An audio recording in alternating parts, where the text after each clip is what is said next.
నందు ప్రేమైన సహోదరి సహోదరులకు యేసుక్రీస్తు నామములో శుభములు. దేవుని యొక్క మహాకృప మీకు కలుగును కాక. ఈరోజు దేవుడు మనకిచ్చిన మాట 47వ కీర్తన 2వ వచనము. యెహోవా మహోన్నతుడు, భయంకరుడు, ఆయన సర్వభూమికి మహారాజయ్యున్నాడు. ఈ మాటలు కీర్తనకారుడు తెలియజేస్తున్నారు. ఇక్కడ తెలియజేస్తున్నారు కదా, యెహోవా మహోన్నతుడు. మన దేవుడు ఎవరు అంటే మహోన్నతుడైన దేవుడు అనమాట. మన దేవుడు ఈ లోకంలో ఉన్న దేవతలందరికంటే, ప్రభువులని పిలువబడుతున్న వారందరికంటే, రాజుల కంటే, అధికారుల కంటే, అందరికంటే కూడా ఆయన మహోన్నతుడు అనమాట. ఆయన ఉన్నతమైన వాడు. ఆయన మాత్రమే మహోన్నతుడైన దేవుడు అనమాట. ఇంకా అదే కాకుండా భయంకరుడు అంట. మన దేవుడు ఎవరు అనంటే భయంకరుడు. అంటే చాలా వరకు మన దేవుడు కరుణ గలవాడు, కనికరం గలవాడు, జాలి గలవాడు.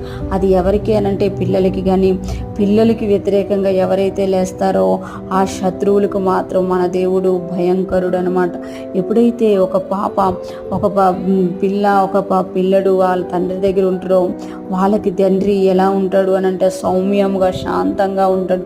కానీ ఆ పిల్లల్ని ఎవరైనా ముట్టాలని చూసినప్పుడు వాళ్ళకి విరోధంగా భయంకరుడుగా మారతాడు. ఈరోజు దేవుడు తెలియజేస్తున్నారు కదా, నేను మహోన్నతుడు, నేను అందరికంటే ఉన్నతమైన వాడును, అదే టైంలో నేను భయంకరుడును కూడా. ఎందుకు అనంటే నా పిల్లలకి ఎవరైనా ముట్టాలి, ఎవరైనా హాని చేయాలి అనుకుంటే వారికి నేను భయంకరుడుగా కనబడతాను అని దేవుడు తెలియజేస్తున్నారు. అంతేకాకుండా ఆయన సర్వభూమికి మహారాజయ్య ఉన్నాడు.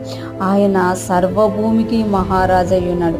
ఆయన ఒక ప్రాంతానికి చెందిన దేవుడు కాదు, ఒక ప్రాంతానికి ఆయన రాజు కాదు, సర్వభూమికి ఆయన మహారాజయ్య ఉన్నాడు. ఎందుకు ఆయన సర్వభూమికి మహారాజయ్య ఉన్నాడు అనంటే ఆ భూమిని సృష్టించింది ఆయన కనుక, భూమిని ఏలుతున్నది ఆయన కనుక ఆయన సర్వభూమికి మహారాజయ్య ఉన్నాడు. ఎంత గొప్ప దేవుణ్ణి మనం కలిగి ఉన్నాం.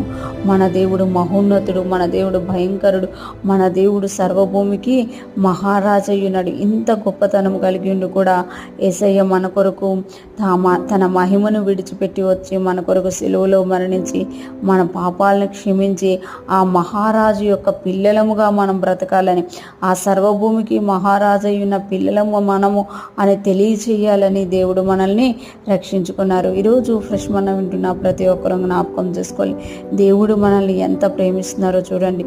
ఆయన మహోన్నతుడు, భయంకరుడు, ఆయన సర్వభూమికి మహారాజయ్య ఉన్నారు. అదే సమయంలో ఆయన కరుణా వాత్సల్యములు గల దేవుడుగా కూడా ఉన్నారనమాట. ఈరోజు ఫ్రెష్ మనం వింటున్న ప్రతి ఒక్కరము కూడా మన దేవుని యొక్క గొప్పతనాన్ని మనం ఎరిగిన వారమై, మన దేవుని యొక్క ఉన్నతమైన స్థితిని మనం ఎరిగిన వారమై ముందుకు సాగిపోదుము గాక. ఆయనను ఉన్నతముగా ఆశ్రయిస్తూ, ఉన్నతముగా ఆయన్ని స్తుతిస్తూ, ఆయన మన కొరకు చేసిన మేలుల్ని జ్ఞాపకం చేసుకుంటూ కృతజ్ఞత కలిగిన వారమై ఆయన్ని వెంబడించుదుము గాక. ఆమేన్.